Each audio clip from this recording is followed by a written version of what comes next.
La fiscalité immobilière aux États-Unis, eh bien, tout ce que les investisseurs étrangers doivent savoir, je vais vous l'expliquer aujourd'hui dans cette vidéo.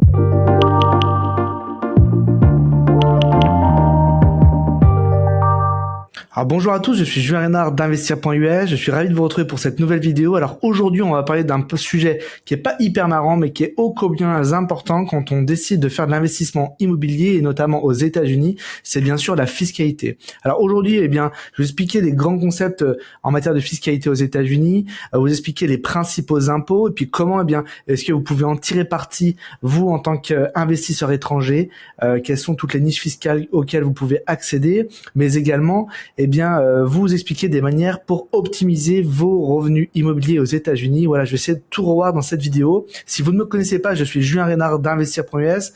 Je suis real estate broker, promoteur immobilier, agent immobilier ici aux États-Unis en Floride où je vis depuis plus de 10 ans. Je suis également actif dans le nord-est du Mississippi où je fais de la promotion immobilière dans la région du lac Pickwick. Alors que vous soyez investisseur français, belge, canadien ou de tout un tas de pays à travers le monde, vous êtes tous soumis au fisc américain. Quand vous générez des revenus aux États-Unis, notamment des revenus immobiliers, vous êtes évidemment soumis aux lois fiscales américaines, mais également de l'État en question où vous investissez. Il faut bien comprendre qu'aux États-Unis, il y a deux niveaux de taxation possibles. Le niveau fédéral, l'impôt que l'on paye, qu'on investisse en Alaska, en Floride ou à New York, c'est le même. Et puis ensuite, il y a un autre niveau au niveau des États qui peut se rajouter. Alors ça concerne seulement un certain nombre d'États. En tout cas, il y a un certain nombre d'États où il n'y a pas d'impôt supplémentaire. Une courte liste de 10 États qui fiscalement sont particulièrement intéressants. En tout cas, ce qui est sûr, c'est que vous allez devoir travailler avec l'IRS. C'est le fisc américain qui détermine toutes les règles fiscales. Alors la bonne nouvelle, c'est qu'effectivement le fisc américain, l'IRS, est assez prévisible. Tout est très transparent. En tout cas, c'est beaucoup plus simple que dans de nombreux autres pays, notamment européens, où il existe beaucoup de règles fiscales et beaucoup de complexité à comprendre toutes ces règles, puisque le fisc américain, lui, est beaucoup plus simple et facile pour travailler avec. Alors, je pense qu'il y a 4 grands impôts à connaître quand on est étranger. Je vais revenir sur chacun de ces impôts. Déjà, ce sont les 2 principaux impôts que vous connaissez sans doute si vous faites de l'investissement immobilier déjà dans votre pays d'origine. Ce sont des impôts qui sont assez communs. La première chose, c'est évidemment l'impôt sur les revenus locatifs que vous générez.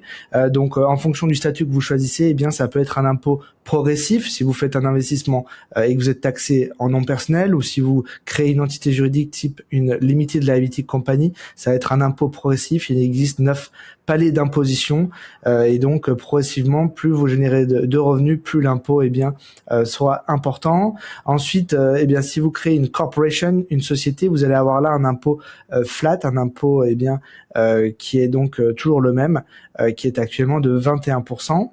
Donc ça, c'est le premier impôt auquel tout le monde est soumis. Encore une fois, que vous investissiez à New York, en Floride ou dans l'Alaska, ça sera le même impôt fédéral. Je vais pas rentrer dans le détail de chaque État, mais sachez que nous, sur les 2 États sur lesquels on investit, la Floride et le Mississippi, il n'y a pas d'impôt d'État. Ce sont des États qui font partie de cette courte liste vraiment des pays les plus intéressants fiscalement, des États les plus intéressants fiscalement.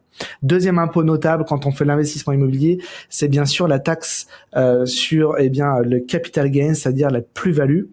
Cette taxe est particulièrement importante en fonction du volume de plus-value, mais également du temps pendant lequel vous avez possédé le bien. Ce sont ces 2 grandes notions qu'il faut connaître. Si vous possédez le bien globalement pendant au moins 1 an et que la plus-value est inférieure à $500 000, globalement votre impôt sur la plus-value sera de 15%. Petite astuce également à connaître, il y a des manières de ne pas payer du tout d'impôt sur la plus-value. Il existe un certain nombre de zones d'opportunités économiques aux États-Unis. Il y a une map qui est éditée chaque année qu'on appelle les Opportunity Zones, où en fonction de la longueur de détention du bien, vous pouvez complètement annuler la plus-value. L'impôt sur la plus-value, donc ça c'est une petite chose à savoir. Autre dispositif très intéressant, et je reviendrai là-dessus dans une vidéo à part entière, c'est ce que l'on appelle l'échange 1031. C'est un dispositif qui permet, grâce au réinvestissement, de complètement déférer sa plus-value. Si vous réinvestissez dans un bien immobilier, le montant de votre vente, vous n'avez pas de plus-value à payer au moment de la revente du bien. Troisième impôt très important également pour tout investisseur immobilier qui s'applique bien sûr si vous êtes investisseur étranger, ce sont les taxes locales et surtout la taxe foncière en fait qui est la principale taxe quand on fait de l'investissement locatif, de l'immobilier locatif avec des baux long terme. Taxe foncière qui permet de payer les trois grandes administrations. Vous savez, les États-Unis, c'est vraiment une logique de décentralisation au maximum et donc la taxe foncière c'est la principale taxe qui permet aux écoles de se financer, au réseau d'écoles publiques locales, mais également au county, qui est donc l'administration où se situe le bien, et également si le bien est dans une city, donc il est incorporé, c'est également une partie de la taxe foncière revient à la city, et donc ça permet de payer l'entretien des routes, de mettre des feux rouges et des feux verts pour faciliter le trafic, de payer la police, de payer les pompiers. Voilà à quoi sert la taxe foncière. Et évidemment, elle varie d'un État à un autre, mais surtout aussi d'un county à un autre. Alors tiens, pareil, une autre information peut-être que vous ne connaissez pas. Nous investissons, sur Tishomingo County, notamment dans le nord-est du Mississippi. On travaille sur plusieurs counties, mais notamment Tishomingo County, où nous avons nos bureaux, qui est vraiment l'endroit, on va dire, originel, de notre action là-bas, sur cette région-là. Tishomingo County fait partie des 5 États les moins chers en termes de taxes foncières de l'ensemble des États-Unis. Donc ça, c'est une vraie importance, évidemment, sur la rentabilité des biens. Forcément, puisque la taxe foncière, c'est quelque chose à payer chaque année. Généralement, on la paye en début d'année, premier trimestre. Tout ça dépend, encore une fois, de la règle en vigueur localement. Et oui, dernier impôt notable également à connaître, et là qui est propre aux investisseurs étrangers, c'est pas vraiment un impôt, c'est plutôt une règle fiscale qui existe, qui s'appelle la FIRPA. En fait, au moment où vous allez revendre le bien immobilier, si vous avez acheté en nom personnel ou si vous êtes en single member LLC, c'est-à-dire que vous êtes associé unique au sein de votre compagnie et que vous êtes non résident, l'avocat qui va sécuriser la transaction va prélever 15% de la vente, donc du montant total de la vente, qu'il va envoyer à l'IRS, au fisc américain, et donc l'année suivante, lorsque vous ferez votre tax return, votre déclaration d'impôt sur le revenu,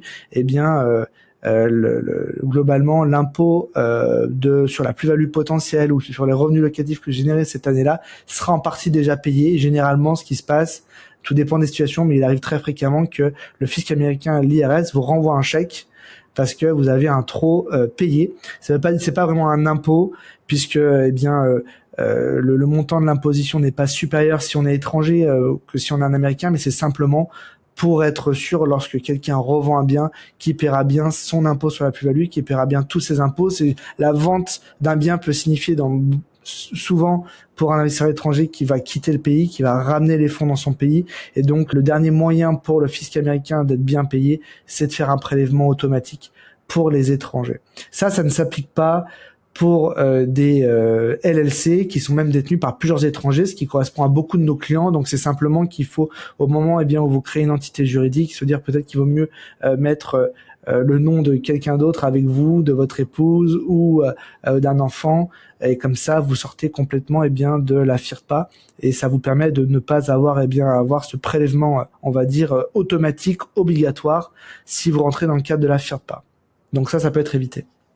Alors, vous accédez à tout un tas d'avantages fiscaux lorsque vous décidez d'investir dans l'immobilier aux États-Unis. En fait, au même titre que tout résident ou citoyen américain, vous accédez à la batterie des avantages fiscaux. Pour en nommer quelques-uns, un bien résidentiel aux États-Unis, on peut passer un amortissement linéaire sur 27 ans et demi dans le cadre d'un bien résidentiel, donc ce qui permet vraiment de déduire sa base imposable de manière très importante. Sur le cadre d'une acquisition d'un bien commercial, on parle d'un amortissement sur 39 ans. Donc globalement, vous avez ce type d'avantage-là. Vous avez également des notions très importantes qui sont beaucoup plus favorables que ce que peuvent connaître nos investisseurs dans leur pays d'origine comme la France, la Belgique ou le Canada, puisque ici il n'y a pas d'abus de bien social aux États-Unis.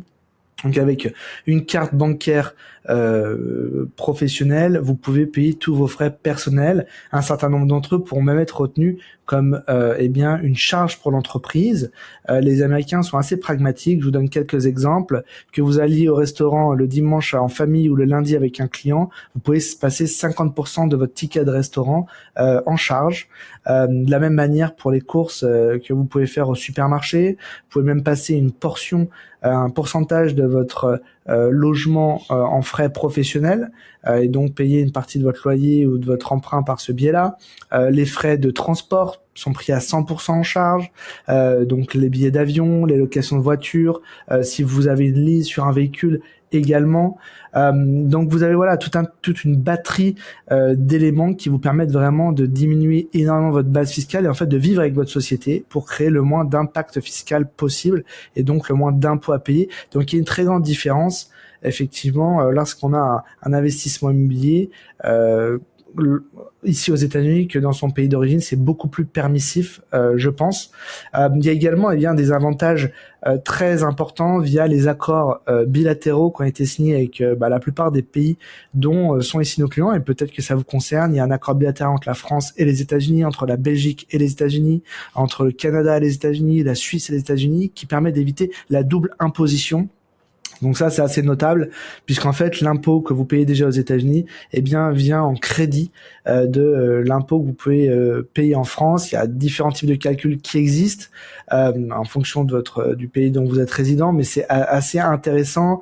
Pour prendre l'exemple, par exemple, de la France, il y a une règle qui s'appelle le taux effectif qui permet de calculer un impact fiscal virtuel si vous aviez investi dans le même bien en France, et donc de créer un impôt virtuel. En moins de cet impôt virtuel vient le crédit d'impôt payé aux États-Unis, et donc l'impact fiscal que vous allez avoir sera vraiment mineur. Vous payez jamais, par exemple, la CSG sur vos revenus immobiliers américains. Donc c'est vraiment très intéressant de ce point de vue-là. Donc vraiment l'aspect fiscal pour les étrangers, et peu de gens le savent ou s'en rendent compte, mais en fait il est plus intéressant généralement, ne serait-ce que d'un point de vue fiscal, d'investir aux États-Unis que d'investir dans son propre pays, puisque l'impact fiscal est moins important quand on investit aux États-Unis.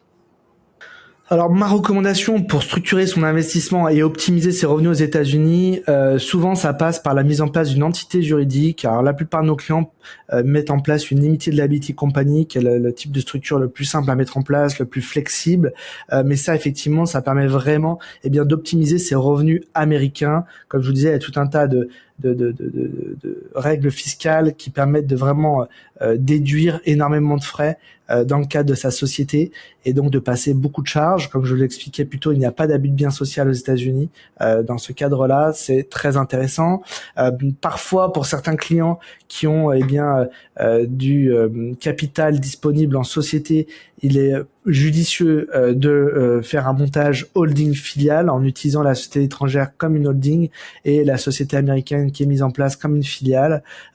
Et donc effectivement, là également, on peut fiscalement créer quelque chose d'extrêmement vertueux et avoir un impôt extrêmement limité, voire inexistant des deux côtés, et du côté américain et du côté du pays d'origine. C'est un montage qu'on fait très régulièrement avec nos clients. Pour des clients qui ont des volumes de capitaux à investir plus importants, après on peut passer sur des montages plus complexes, type mise en place d'un trust par exemple, qui va venir tout simplement englober l'ensemble des actifs et du patrimoine américain et complètement le protéger. Donc n'hésitez pas, si vous avez des questions par rapport à ça, à nous contacter. On accompagne les clients sur tous ces montages-là en direct ou par le biais de nos partenaires avocats pour des montages plus complexes, évidemment. Les principales erreurs, pour finir sur cette vidéo, qu'il faut éviter, c'est tout simplement ne pas comprendre les règles d'imposition et tous les dispositifs à notre disposition pour permettre de diminuer l'impact fiscal. C'est également être mal préparé concernant la FIRPA, et donc pas faire les bons choix d'association ou investir en nom personnel, ce qui va immédiatement peut avoir des conséquences fiscales continues, mais également effectivement une un impact très important au moment de la revente, puisque là la FIRPA sera applicable. Encore une fois, c'est pas un impôt mais une retenue qui revient à l'équilibre 1 an après, mais ça effectivement c'est évitable par la mise en place d'une entité juridique. Donc il y a beaucoup de choses, il faut être prêt, il faut se renseigner, lire les choses et surtout écouter les conseils, ne pas hésiter non plus à investir là-dedans, c'est-à-dire oui, la mise en place d'une LLC ça coûte un peu d'argent, un conseil fiscal peut coûter un peu d'argent également, mais tout ça au final peut faire gagner beaucoup plus d'argent chaque année sur l'impôt qu'on va payer ou au moment de la revente. Donc évidemment je recommande particulièrement de se renseigner sur ces aspects-là. Merci beaucoup de m'avoir regardé sur cette vidéo. J'espère que j'ai pu vous éclairer un petit peu plus sur la fiscalité pour les étrangers qui investissent dans l'immobilier aux États-Unis. Surtout, n'hésitez pas. Pour toute question, une seule adresse, contact@investir.us. On va vous mettre également un lien en description de la vidéo où vous pouvez cliquer, soumettre votre projet et on vous recontacte sur 24 à 48 heures. Et puis, n'hésitez pas à liker, à partager cette vidéo. Suivez-nous et abonnez-vous. Ça nous permet de voir que ce que l'on fait, ça vous plaît en termes de vidéos. Je vous dis à très bientôt. Bye bye.